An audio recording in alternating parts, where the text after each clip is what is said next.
RHD y el RHC. El D es el más importante.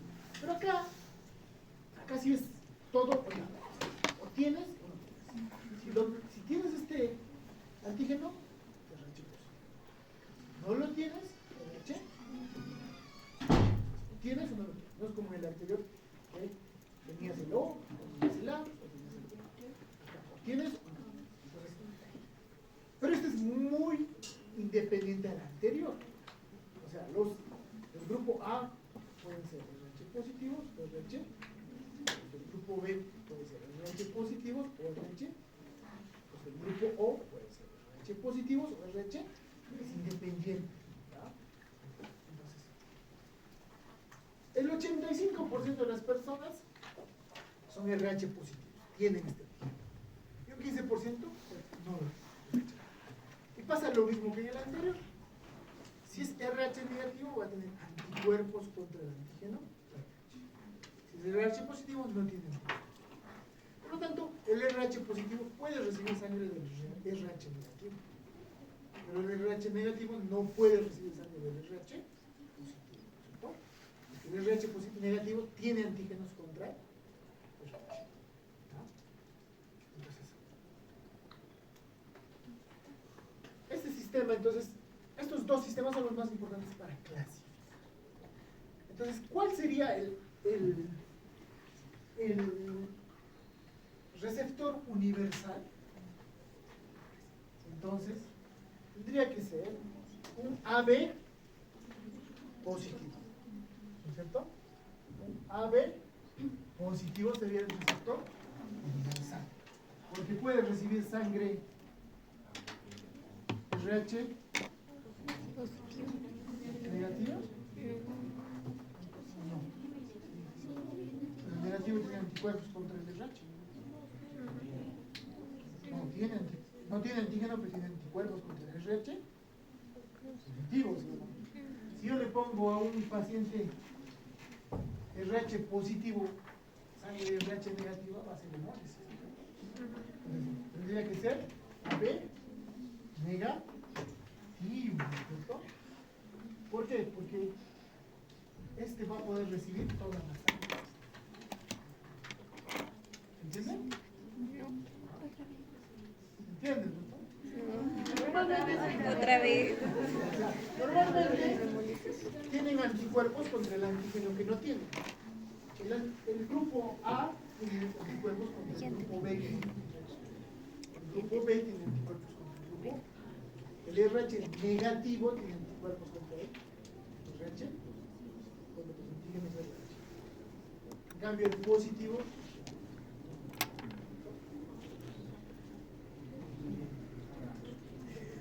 esto sirve, es una forma de clasificar, sobre todo para pero para las donaciones de órganos. ¿Por qué? Porque este grupo solo está presente en algunas celdas, sobre todo las células sanguíneas. Para las donaciones de órganos se toma otro tipo de antígeno. Vamos a hacerlo cuando hagamos linfoide, que es el que nos falta, ¿no? Que se llama el antígeno leucocitario humano. Así se llama. Antígeno leucocitario humano, o también a ese le llaman o complejo mayor de histón. Es algo parecido, son antígenos, pero esos están presentes en todas las células del organismo. Entonces, para los trasplantes de órganos, entonces no basta con que tengan el mismo grupo sanguíneo, sino también que tengan el mismo complejo mayor de histón. Entonces vamos a ver de eso.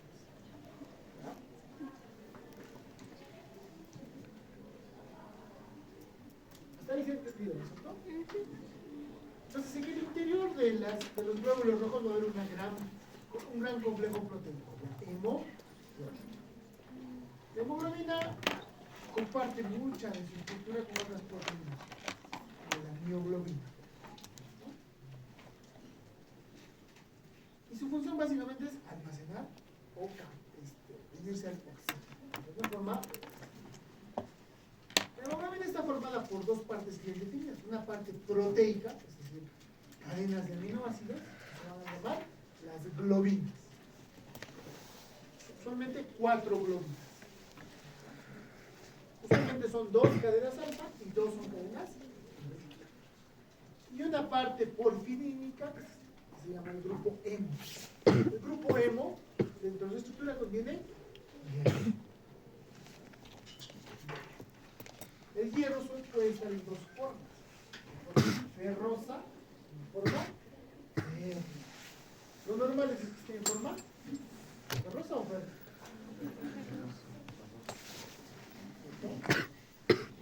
Porque cuando pasa a su forma férrica, pierde afinitud. O sea que está a altas concentraciones de oxígeno, no puede quedar. Y eso tiene un nombre que se llama metahemoglobina. Hemoglobina está con hierro en forma férrica, se llama metahemoglobina. Hay algunos fármacos que pueden inducir estos. Algunos pacientes que tienen tendencia a esto. Se les da un colorante que usamos mucho, que se llama azul de metileno, para que el hierro vuelva a su forma. Y esa es también la base por el que se consume hierro en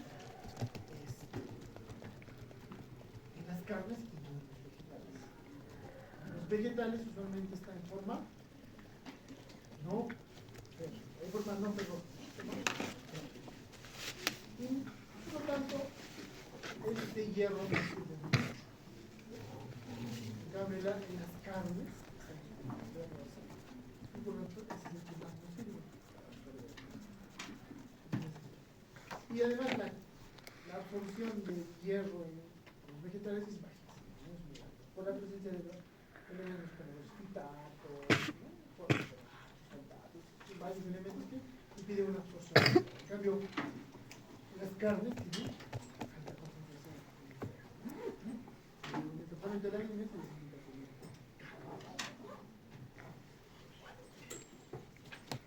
Entonces ahí tenemos la hemoglobina y ese sería el grupo hemo. Tendríamos, ¿no? Cadena alfa, beta, alfa, beta, ¿no? Ahora, normalmente, eso es lo normal, que hay alfa y beta, pero hay varios tipos de cadenas de las globinas. Puede haber cadenas, aparte de las alfa y beta, gamma, delta, epsilon, etc. Algunas de las cuales son patológicas, es decir, que normalmente no están presentes, ¿no? Normalmente, la hemoglobina del adulto se llama hemoglobina de adulto, ¿no? Que es la que tiene dos cadenas alfa y dos cadenas beta. Representa más o menos el 95 al 97% de la hemoglobina que contiene en nuestro organismo. Luego está la hemoglobina A2, que tiene dos cadenas alfa, pero dos cadenas beta. Puede haber entre un 0,5 a un 3,5%, ¿no? Pero no debe predominar.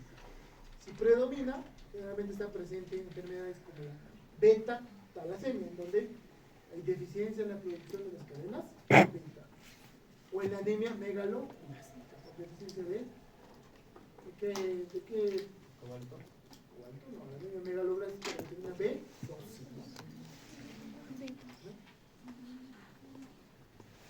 Luego ve la hemoglobina F de fetal. ¿Por qué está presente solo en los fetal? En el adulto es menos del 1%. Son dos cadenas alfa y dos cadenas gamma.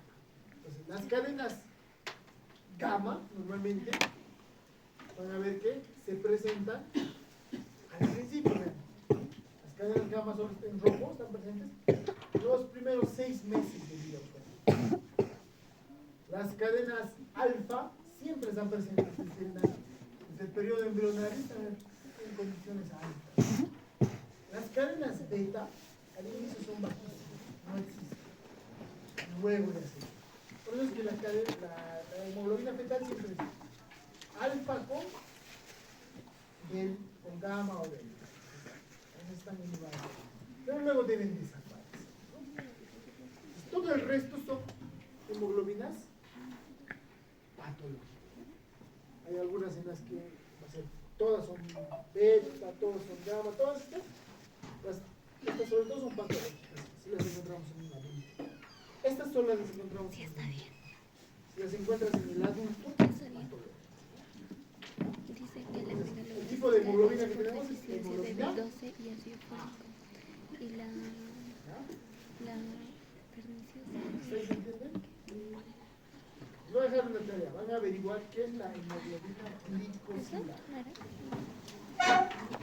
Es bien. Se usa en el estudio de Dice- la diabetes. Y la Hemoglobina glicosila. perniciosa es porque no puede absorber el cuerpo vitamina Hemos B12. visto los eritrocitos. Ahora vamos a ver las plaquetas en el trombos. Estos son fragmentos. Son trozos de una célula mucho más grande que la está ahorita. La célula se fragmenta en citoplasma y da origen a la célula. Y la célula que les da origen es el megacariocito. Entonces, la plaqueta va a participar en un proceso que se llama la hemostasia. Porque la hemostasia secundaria que me da la coagulación, los factores de la coagulación. Entonces, tienden a unirse a vasos sanguíneos y se empiezan a unir unas con otras y forman lo que se llama el tapón lateral. Son pequeñísimas, ya, 2 a 3. Normalmente los glóbulos rojos son, hemos dicho, 7.5, ¿sí? Menos de la mitad, casi un tercio. Este tiene una forma irregular de un disco biconvexo. Normalmente las encontramos de 150.000 a 450.000 por milímetro cúbico o mililitro de sangre, ¿no? En cambio, los glóbulos rojos en el millón, 4 millones de glóbulos.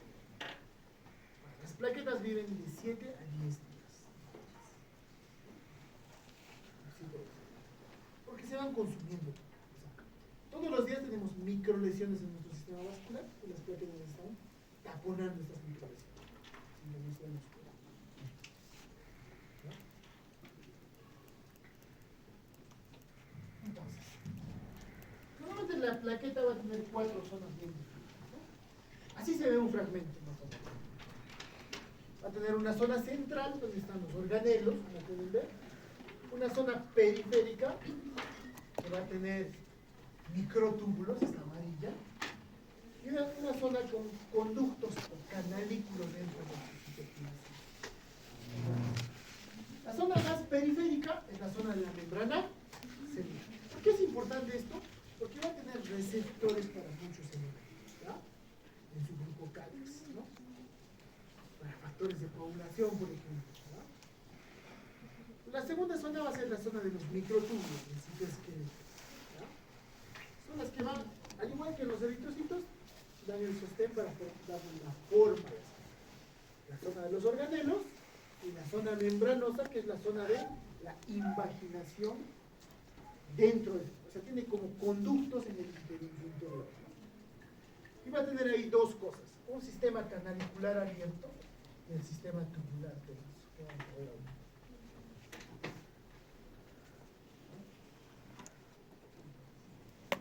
Estos canalículos normalmente, o sea, comunican con el exterior, ¿no? Son como conductos abiertos, ¿no? En cambio, el sistema tubular denso son túbulos cerrados, no se comunican con el exterior. Esto sí, esto sí, ¿no? Normalmente el sistema tubular denso va a servir como una vesícula o como una zona de almacenaje, sobre todo de calcio. El calcio participa en la hemostasia primaria y secundaria, como vamos a ver, ¿no? En cambio, el sistema canalicular abierto se considera que es un remanente de su zona de fragmentación, es decir, es las zonas que marcan por donde debe romperse el megacariocito, ¿no? Como un rompecabezas, ¿no? El rompecabezas está íntegro, pero tú puedes fragmentarlo en partes, ¿no? Tiene sus formas, ¿no? El sistema canalicular sería eso, ¿no? Las uniones, ¿no? Que representan el antecedente. Cuando el megacariocito tiene esas líneas de división, y ahí se fragmentó, ¿no? ¿Se entiende? El sistema canalicular abierto es ese. Una nueva celular va a ser la característica, su vocális, el receptor, todo eso, ¿cierto? Su citoesqueleto, van a tener actinas, no es tan importante esto. Esto es un flotis de sangre, vean, esto es un eritrocito, y las plaquetas se verían así, pequeñitas, en fragmentos. Estos fragmentos morados agrupados son las plaquetas pequeñitas.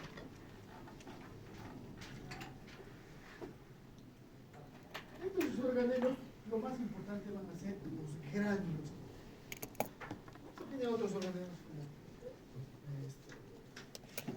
y todo eso, pero lo más importante son sus gránulos.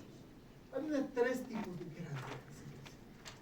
Gránulos alfa, gránulos delta o densos y los gamma o lisosos. Los gránulos alfa son los más abundantes. Va a contener proteínas que van a participar en la hemostasia primaria como la integrina.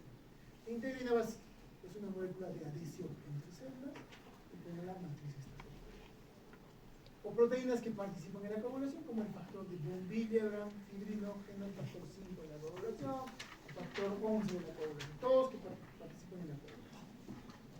¿No? Y pueden tener también proteínas antiangiogénicas, es decir, que inhiben la formación de vasos sanguíneos, o proangiogénicas, ¿no? Pues son las más abundantes.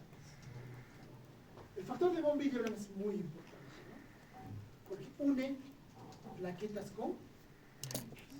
Una molécula que une plaquetas con plaquetas. Y muchas veces plaquetas con la matriz. Entonces, sirve para la agregación plaquetaria. La agregación plaquetaria es eso, que las plaquetas se unen unas con otras. Yo me agarro la mano con tu compañera con todos hacemos una mano. ¿Qué pasa si el factor de von Willebrand está alterado? Pues una enfermedad de von Willebrand, en la que este paciente va a tener sangrados escleróticos. Pero hay algo muy importante. No es lo mismo tener un trastorno de coagulación que un trastorno en las plaquetas. No es lo mismo tener un trastorno de hemostasia primaria que realmente la hemostasia primaria, su deficiencia da sangrados pequeñísimos, minúsculos, puntiformes, como si te pintaras con un lapicero rojo. Hay una imagen. Van a aparecer en la piel, en cambio la hemostasia secundaria. Pero de coagulación da cúmulos de sangre mucho más marcados, sobre todo equimos. Cuando sospecho la deficiencia de la hemostasia primaria, cuando tengo puntito, ¿sí? Puntito. En cambio la secundaria, no todas las equimosis. Es muy diferente por eso. Los gránulos densos contienen moléculas que pueden regular el tono vascular. La serotonina para vasoconstricción, el calcio que va a participar. El calcio, ¿por qué? Porque recuerden, el calcio va a ser un mediador de la contracción muscular. Cuando hablamos de siempre del músculo, vamos a ver esto. O también ATP y ADP. ¿Cierto? Y las gamma básicamente es lisosomas que digieren elementos del citosol y participan en la destrucción de la fibrina o fibrinólisis y de la matriz endotelial. Normalmente, el objetivo final de la hemostasia secundaria es que el fibrinógeno, que es una proteína soluble, se convierte en fibrina, que es insoluble y más resistente. Pero ya cuando, pasado su efecto, las plaquetas pueden captar estos restos de fibrina y destruirlos a través de los lisosomas, ¿no? Entonces, ya tenemos la plaqueta, gránulos densos que pueden tener mediadores como serotonina, calcio, ATP, ¿cierto? Gránulos alfa que van a tener fibrinógeno, pueden tener también factor de von Willebrand, ¿cierto? Y va a tener muchos receptores para fibrinógeno, para el factor de von Willebrand, para el factor 7, etc. Y las mutaciones de cada uno de estos pueden traer enfermedades. Ahora, hemos dicho que había 4 partes, ¿no? Ahora, normalmente las plaquetas y los gránulos se congregan en el centro de la célula. Y esa porción central de la célula que tienen los gránulos y citoplasma, como organelos, se le llama granulómero. ¿Ya? ¿Se entiende? los gránulos y los organelos no están dispersos al azar, están agrupados en el centro. Esa porción agrupada en el centro se le llama el granulómero. Y en la periferia no se ven muchos gránulos, se ve sobre todo citoesqueleto, microtúbulos, filamentos. Y esa parte se le llama hialómero. Podemos decir que la parte central es granulómero, la parte periférica es ya. ¿Se entiende?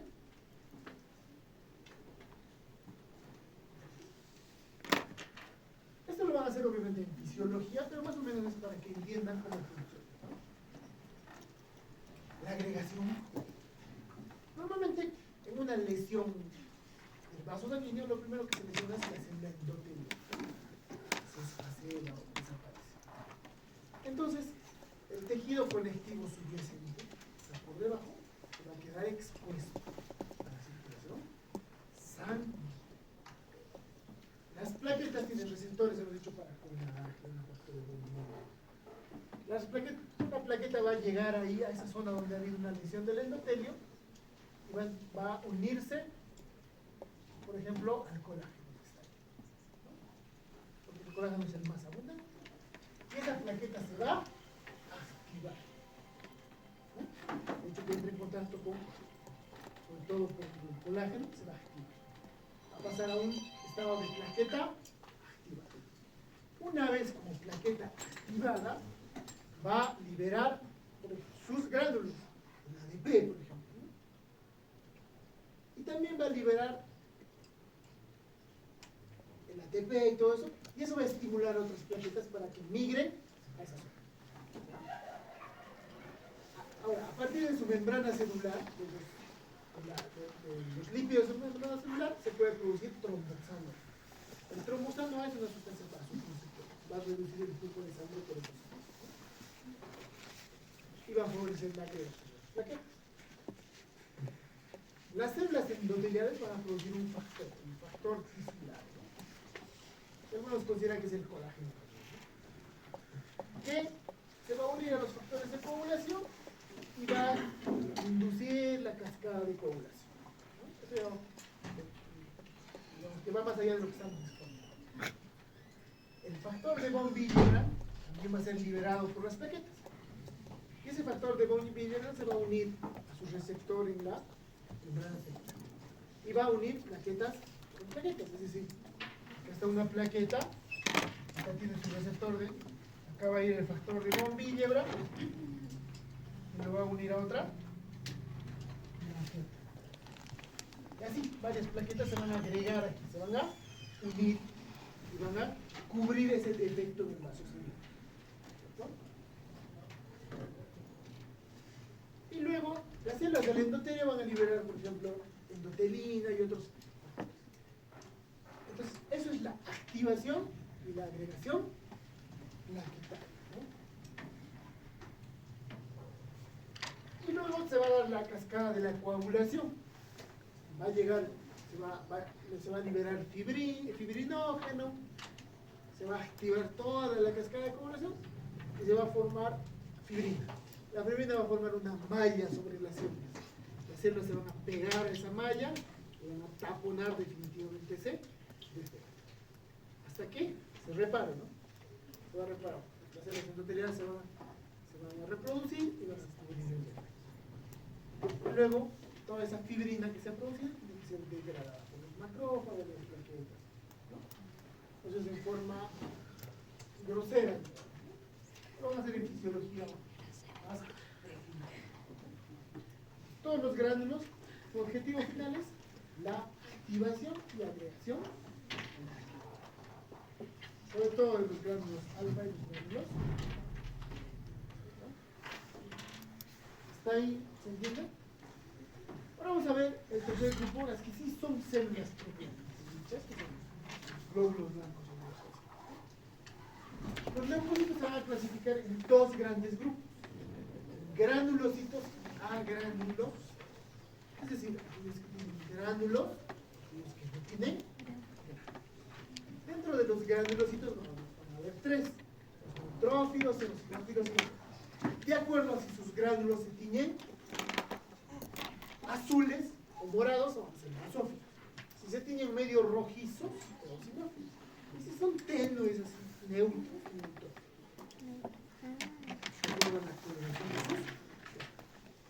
los agranulocitos van a incluir dos grandes, los linfocitos y los mono. Ahora, no es que los agranulocitos no tengan granos. Resulta que sí va a haber tres tipos o dos tipos de gránulos bien definidos. ¿No? Va a haber gránulos primarios, gránulos secundarios y gránulos terciarios. ¿No?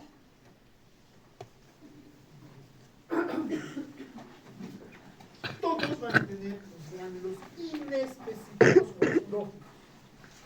Tanto granulocitos o agranulocitos tienen gránulos azurófilos o inespecíficos, que básicamente son lisosomas. Tómala acá, no son lisosomas. Porque todas las células tienen lisosomas. Las lisosomas van a ser los gránulos azurófilos o inespecíficos. Todos tienen. ¿Ya? Son los gránulos específicos, secundarios y terciarios los que les van a dar el. Es decir, si la célula tiene gránulos secundarios y terciarios, va a ser un granulocito. Si no tienes gránulos secundarios o terciarios, va a ser un agránulo. Pero todos tienen los gránulos azurófilos o. ¿Se entiende? Los gránulos azurófilos o primarios básicamente son lisosomas, ¿no? Son los más grandes, porque son organelos, pero los menos habituales. Y van a contener enzimas como la mieloperoxidasa o hidrolasas ácidas, o proteínas como las benzodiazinas, la ceftriaxona, que pueden destruir algunos organismos directamente. Entonces, por ejemplo, la hidrolasa ácida que rompe los enlaces hidrolíticos. En cambio, los gránulos específicos secundarios son los más pequeños y los más abundantes, en los granulocitos, obviamente. Y pueden tener enzimas como la colagenasa tipo 4, que va a destruir ¿qué? Colágeno, va a degradar colágeno. Gelatinasa, que va a degradar las, sobre todo las moléculas complejas que forman la matriz fosfolipasas, ¿no? O lisosima, lactoferrina. La lactoferrina, por ejemplo, lo que hace es secuestrar hierro. Las bacterias necesitan hierro para su metabolismo oxidativo, para generar energía. ¿Qué hace el organismo? Secuestra el hierro con esa molécula. La lactoferrina se une al hierro y lo bloquea, ¿no? Y los terciarios contienen otras enzimas como fosfatasas, metalotropinasas, ¿no? Que vamos a ver para qué sirven ahorita. Entonces, todas tienen azurófilos y la coloración de los específicos es la que le da el nombre. En caso de los neutrófilos, sus gránulos son neutros, de color sangre. ¿No? Estas células son las más abundantes de los granulocitos. Tienen otro nombre que se les llama polimorfonucleares. A los granulocitos también se les llama polimorfonucleares. ¿Por qué razón? Porque usualmente su núcleo está segmentado en 2, en 3, 4 o 5 lóbulos que van a estar unidos por puentes de cromátido. O sea, puede ser una célula así, ¿no? Un núcleo y aquí otro. Así va a ser un granulocito. O puede estar dividido en 3, ¿no? ¿Sí? 1, 2, 5. De 2 a 5. Y como entonces puede variar su forma. Porque no es lo mismo que tenga 2, 3, 4, 5. Se llaman por eso polimorfonucleares, porque su núcleo tiene una forma polimórfica, variada, ¿no es cierto? Son los neutrófilos, se llama también polimorfonucleares. ¿No? Los gránulos específicos son pequeños, ¿no? Que tienen color salmón. Tienen enzimas como la colagenasa, lisosima. La colagenasa se libera y ¿qué hace? Degrada la matriz. Degrada el colágeno de la matriz y permite que el neutrófilo pueda migrar en el tejido colágeno y llegar a tejidos periféricos de la digestión. Por ejemplo, dentro de una espina en la dermis se activa, ¿no? Se va a producir una liberación acción de mediadores inflamatorios, eso va a llegar a oídos de los neutrófilos, a migrar de los vasos sanguíneos, van a liberar colagenasa, se van a abrir camino entre la matriz del tejido conectivo y van a llegar al sitio de nacimiento, ¿no? Los terciarios, los fotasas, como pueden ver, son más grandes que los linfocitos.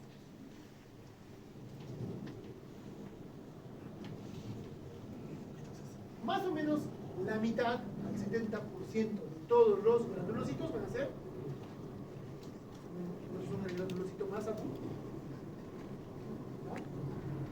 Ahora, cuando tiene más de 5 lóbulos o núcleos se llama polisegmentación. Y eso se da cuando son generalmente neutrófilos envejecidos. Si encuentras un neutrófilo con 6 lóbulos, generalmente se trata de un neutrófilo que es senescente.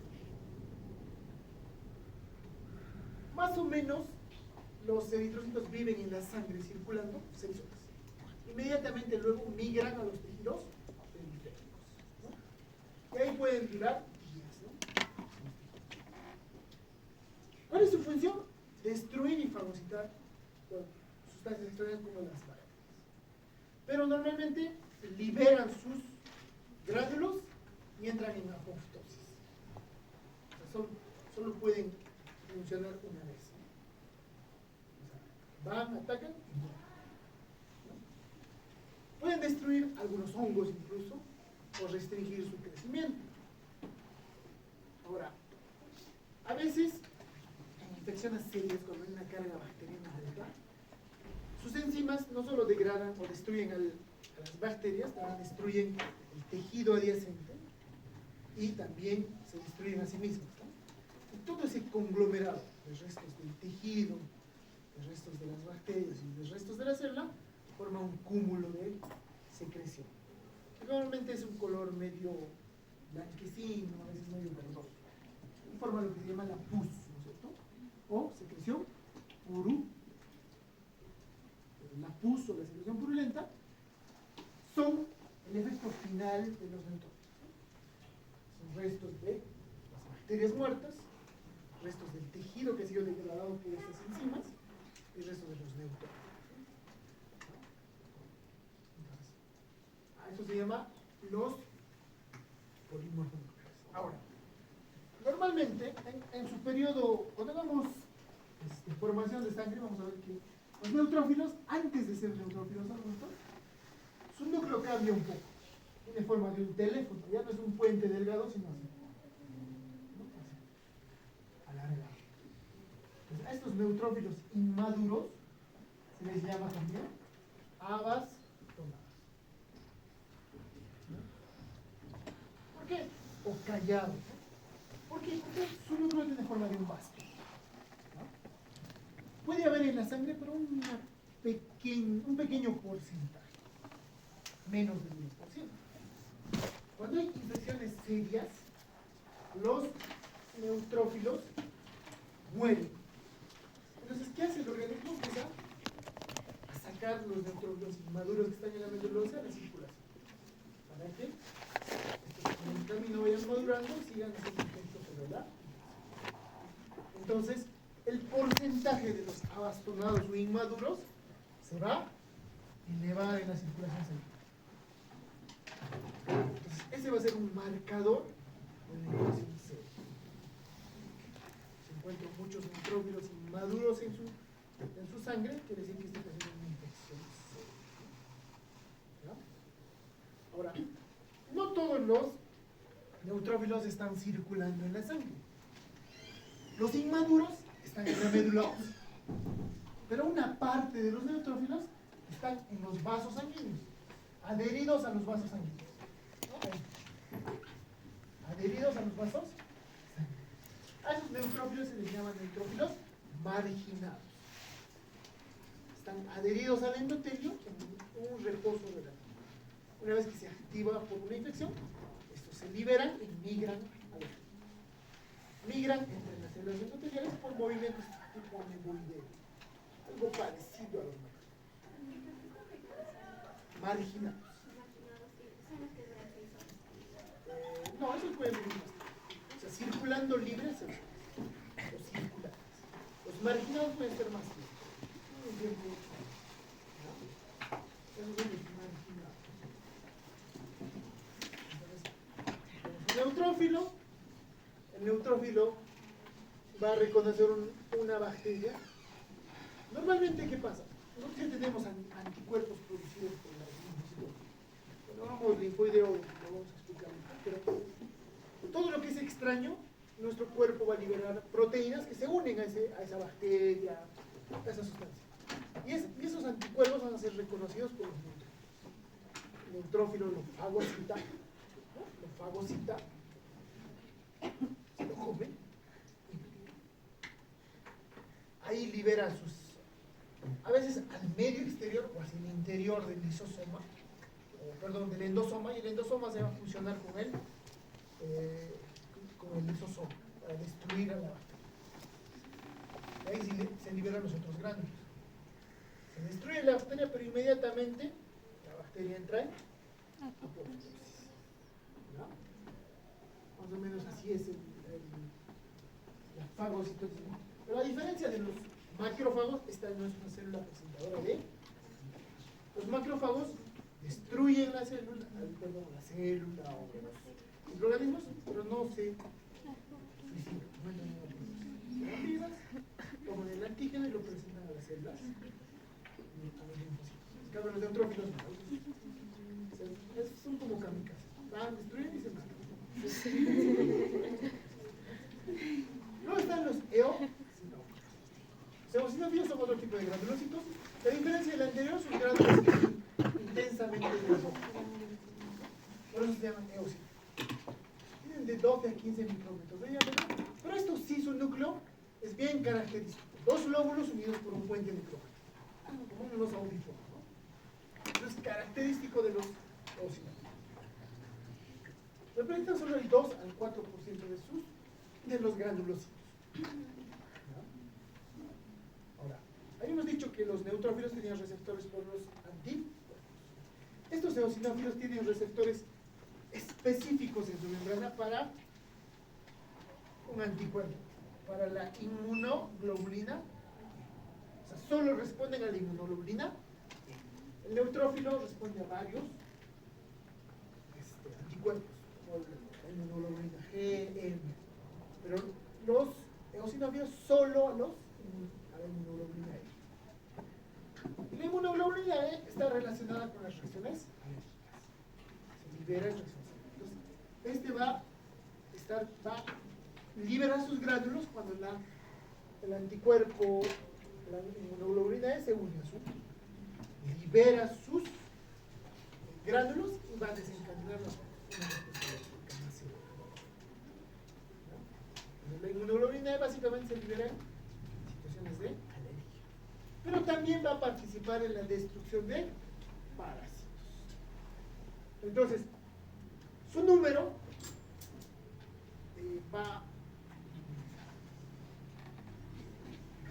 ¿Cómo explico? O sea, hay un estudio, ¿no? Que normalmente se hace, que se llama hemograma. El hemograma, ¿qué es? Básicamente es un conteo de los tipos celulares. Ahora ya lo hacen las máquinas, pero antes lo que hacías, veías una lámina de sangre y contabas 100 células. Y de esas 100, tú decías, pues, ¿no? ¿Cuántos neutrófilos hay? ¿Cuántos eosinófilos hay? ¿No? ¿Cuántos basófilos hay? ¿Cuántos linfocitos? ¿Cuántos monocitos? Y sacabas en porcentaje.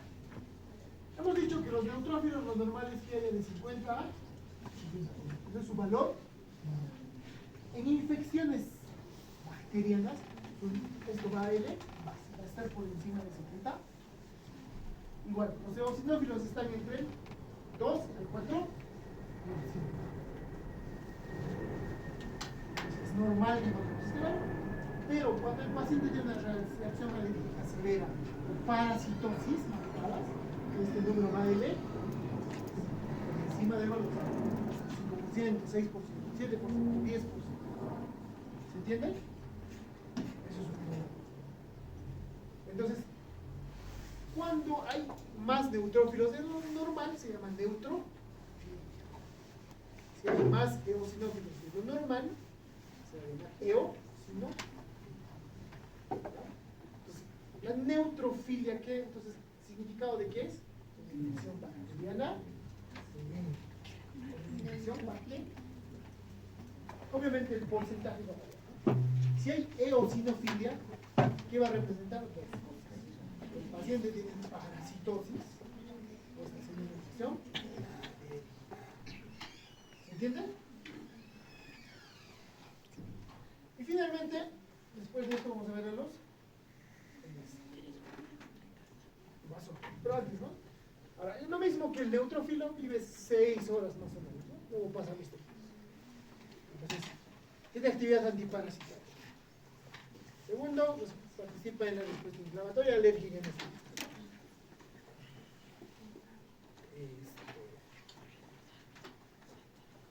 Vamos a ver que este tiene una función antagónica con los basófilos. En este sentido, los eosinófilos y los basófilos.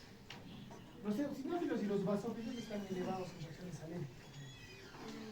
Pero a diferencia de los basófilos, los eosinófilos tratan de que la reacción alérgica sea menor.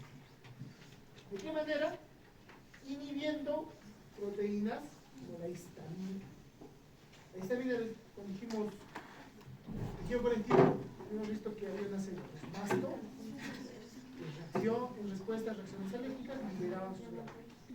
Esta histamina aumentaba la permeabilidad capilar, la fuga de líquidos, ¿no? Producía edema en el tejido conectivo.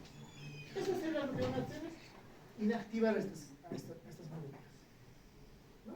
Y también van a fagocitar a la inmunoglobulina I. Como la inmunoglobulina estimula la reacción alérgica, al fagocitar esconden el resto de células inflamatorias, entonces hacen que la reacción alérgica sea menor. Entonces tratan de regular las reacciones, ¿se entiende? Pero se eleva en las reacciones alérgicas, porque el cuerpo trata de producir mayor cantidad para que se bloqueen las reacciones alérgicas. ¿Se entiende hasta ahí? Y va a tener una diferencia con los basófilos. Los basófilos, en cambio, su núcleo tiene forma de S, ya no es bilóbulo, pero sus gránulos son de color morado. Y es tan intensa la coloración de sus gránulos que no permiten ver si quieren ver. Se ve así.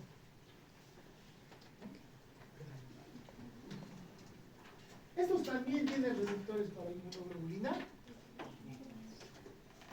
pero estos sí participan en activar las reacciones inflamatorias alérgicas.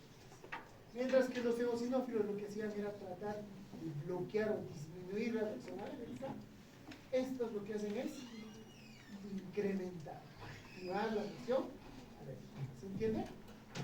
Y estos son los menos abundantes, del 0 al 1. Pero estos solo van a estar elevados en reacciones.